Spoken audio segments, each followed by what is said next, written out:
So let's talk about this Suns Pistons game. Bradley Beal played, Devin Booker played, and honestly, it was a great showing. Obviously, the Suns won. I don't think there was ever a threat for the Pistons to win. But I just want to say about this matchup is this lineup looks scary. If you watch the highlights, even though the game was close, I think that's mostly due to the fact that Detroit was playing their stars like Osar Thompson and Cade Cunningham so much. But like really, when we look at like the time played for each player, most of the guys on the Suns, they just put their starting five out there so people could see it. They could put their starting five out there so people could actually, understand what was happening right now. And so people could see those three guys together with Yusuf Nurkic at the center. I do want to say Yusuf Nurkic was a great pickup. He was a phenomenal pickup. I can already see it. He's already a stronger center, a bigger presence. He's not nagging. He's passing it to other players, to other shot makers, and he obviously wants them to get involved. In this game, we saw Devin Booker headband Booker. We saw Bradley Beal headband Beal, and we saw all these guys playing together, and they were playing really well together. For not having a point guard and for having guys who all of them could create their own shot, I think Bradley Beal did a good job of being kind of, like a scorer slash mediator at the same time. I think that it was very cool to see Kevin Durant finally be able to play, with these guys who this is what he's been looking for really. And it was really cool seeing how many threats this is going to cause in the playoffs. Like, there's a specific play when Kevin Durant gets the ball stolen from him. Josh Okogie picks it up, passes it off to Nurkic. And in that still shot, if you pause it, you could see that Okogie could have passed it to Devin Booker, which was wide open, and his man was not going to get to him if he got the pass. He could have passed it to Bradley Beal, which was on the other wing. Bradley Beal was in the right wing, and who could have caught the pass and shot that too. And you would have been happier with that shot, right, than you would be with 90% of basketball plays. I want to say that Grayson Allen, shout out to him. Grayson Allen is a Sun now, which surprises me a lot, and it adds added depth to them, being able to have Grayson Allen, which had a phenomenal game, having 18 points, shooting 3 of 6 from 3 and 7 of 11 from the field. Shout out to Keon Johnson for 6 points. Shout out to a few other guys like Chimezie Metu, who got 14 points on incredible efficiency from 3 and 6 free throws. Shout out to Yuta Watanabe, which was just effective and hit a lot of free throws, got 8 rebounds, and obviously we saw the big three of Brad, Devin and Kevin Durant each have, Kevin Durant had 12, Devin Booker had 12, and Bradley Beal had 11, all shooting pretty good percentages respectively. And what we see here is like all these guys are good. Devin Booker had 2 assists. Bradley Beal had 3. Bradley Beal had 4 rebounds. Kevin Durant had 3. Yusuf Nurkic had 5 rebounds and 5 points. And he even got 3 assists because there's just that many good players on this roster. I will talk about the Pistons, by the way. I just want to say that. But I just wanted to talk about the Suns and how dominant they looked throughout this game. And the reason why is because when the 3 stars were playing, it looked like they couldn't be stopped. It's like Kevin Durant, pull-up jumper, plus a foul.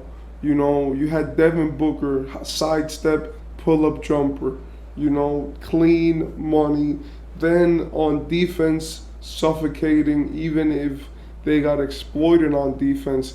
But then on the other end, you just get another great offensive play.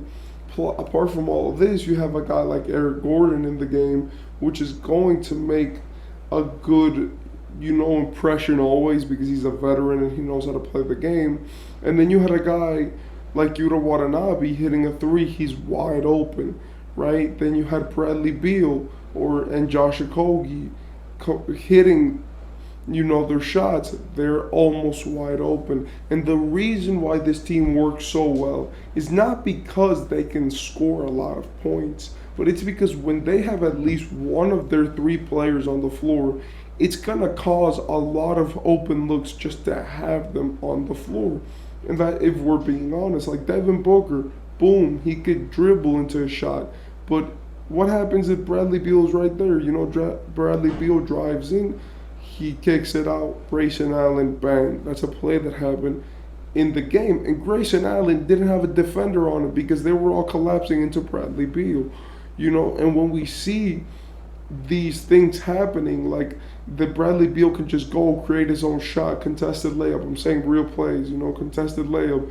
Kevin Durant go contested layup, but then they can also make a wide open shot or a shot with maybe only one hand on their face. It creates like a sense of excitement, and this team looks extremely dominant. Having Yusuf Nurkic in the rim works extremely well because seasoned vet. He's not going to complain a lot. And you always saw him playing his role in this game, even if he played a limited amount of minutes, right? Like, Yusuf Nurkic does have health problems, but Ayton has personality issues. And honestly, I would rather a dude miss the end of a game 7 because he's injured, because you can't stop an injury, as I would rather a dude miss it because he just can't play in those games and he thinks he's the superstar and he nags a lot.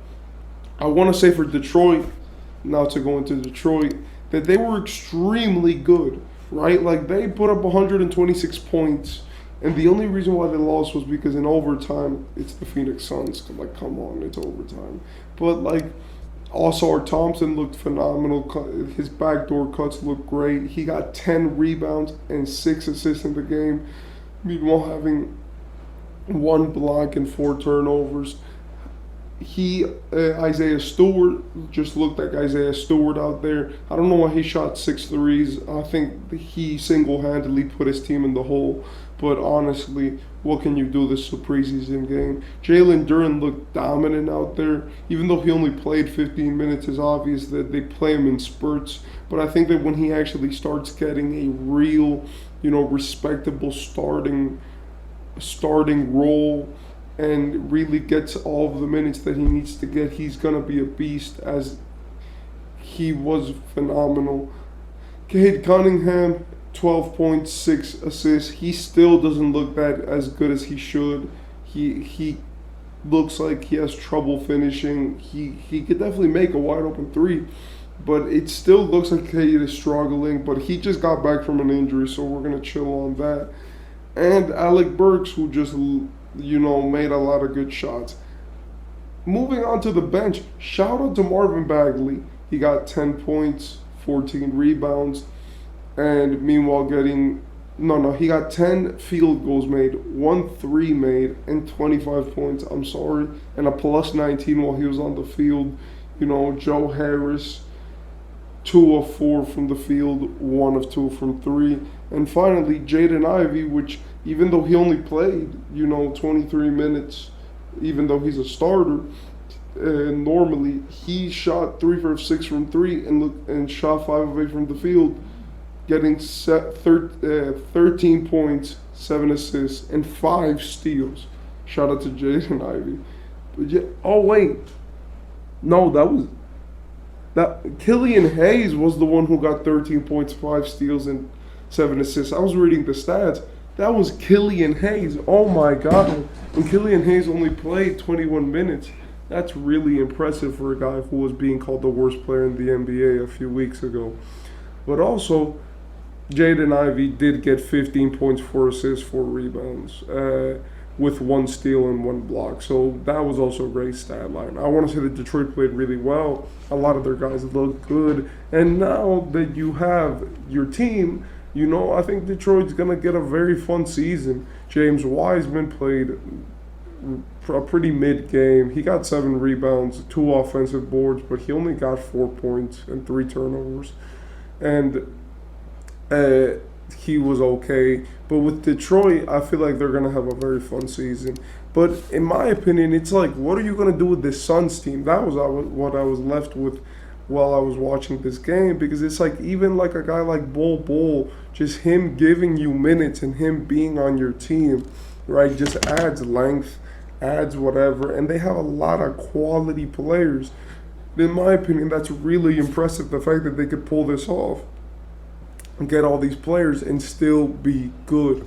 We saw in overtime, we saw them cooking, we saw what happened, and we saw what it is when these players really put their mind into winning. And in the first quarter, they were blowing them out, right? And that speaks a lot to the fact that even though, yes, it's true, the Suns do have some clear issues which might get exposed, they are still a phenomenal team, and I'm very excited to see them next season.